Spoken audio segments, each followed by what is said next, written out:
Copa আমেরিকার mission শুরুর আগে দুশ্চিন্তা আর্জেন্টাইন শিবিরে। ইনজুরিতে আছেন দলটির একাধিক ফুটবলার। এখনও কোপার জন্য দল ঘোষণা করেননি হেড কোচ লিওনেল স্কালোনি। ফুটবলারদের ইনজুরি চিন্তার ভাঁজ কিছুটা হলেও ফেলেছে স্কালোনির কপালে। যদিও কোপা শুরুর আগেই ফুটবলাররা ফিট হয়ে উঠবেন বলে আশাবাদী তিনি।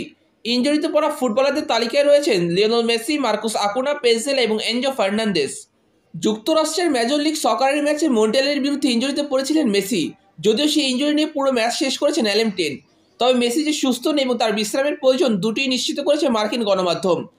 ইউএসএর ট্যুরে তাদের প্রতিবেদনও জানিয়েছে ইন্টার মায়ামির পরের 2 ম্যাচে হয়তো বিশ্রামে থাকবেন মেসি। আগামী বুধবার তাদের প্রতিপক্ষ অরল্যান্ডো সিটি, আর পরের শনিবার তারা খেলবে ডিসি ইউনাইটেডের বিরুদ্ধে। টানা ম্যাচের সূচি এবং কোপা আমেরিকার কথা বিবেচনায় এনে হয়তো মেসি খেলবেন না এই 2 ম্যাচে। আর্জেন্টাইন রক্ষণের অভিজ্ঞ ডিফেন্ডার মার্কুস আকুনাও ভুগছেন ইনজুরিতে। গত সপ্তাহে স্প্যানিশ লা লিগায় সেভিয়ার হয়ে খেলেছিলেন এই ডিফেন্ডার। তবে ভিয়ারিয়ালের বিপক্ষে ম্যাচের 60 মিনিটে পড়েছিলেন ইনজুরিতে। ম্যাচটাও শেষ করা হয়নি তার, বদলি হতে হয়েছিল বাধ্য হয়ে। চলতি মৌসুমটা অবশ্যই খুব একটা স্বাচ্ছন্দ্যে খেলতে পারছেন না আকুনিয়া।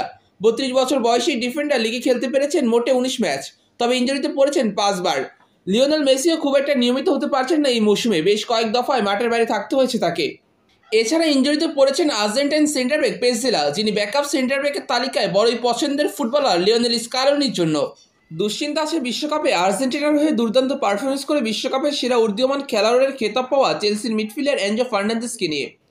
অনেকদিন ধরেই কুচকির নিচের অংশে ব্যথা অনুভব করছিলেন তিনি, যাকে স্পোর্টস হার্নিয়া বলে। কোপা আমেরিকার আগে সেই সমস্যা সারিয়ে তুলতে ইংলিশ ক্লাব চেলসি এবং আর্জেন্টাইন টিম ম্যানেজমেন্ট তাকে সার্জারি করতে পাঠায়। আর্জেন্টাইন গণমাধ্যম জানিয়েছে হার্নিয়ার সমস্যা কাটিয়ে উঠে পুরোপুরি সুস্থ হতে মাসখানেক সময় লাগবে এনজো ফার্নান্দেজকে। সেই জন্য সময় নষ্ট না করে তাড়াতাড়ি করে সার্জারি করার সিদ্ধান্ত নেয় এনজো ফার্নান্দেজ। গত 26 এপ্রিল তার সার্জারি করা হয়েছে। যদিও এনজো ফার্নান্দেজকে দলে পাওয়া যাবে কিনা সেটা নিয়ে এখনও সংশয় রয়েছে, কারণ সুস্থ হতে মাসখানেক সময় লাগবে এনজো ফার্নান্দেজের। তাই লিওনেল স্কালোনিকে দ্রুত সিদ্ধান্ত নিতে হবে তিনি এনজো ফার্নান্দেজকে দলে অন্তর্ভুক্ত করবেন কি করবেন না।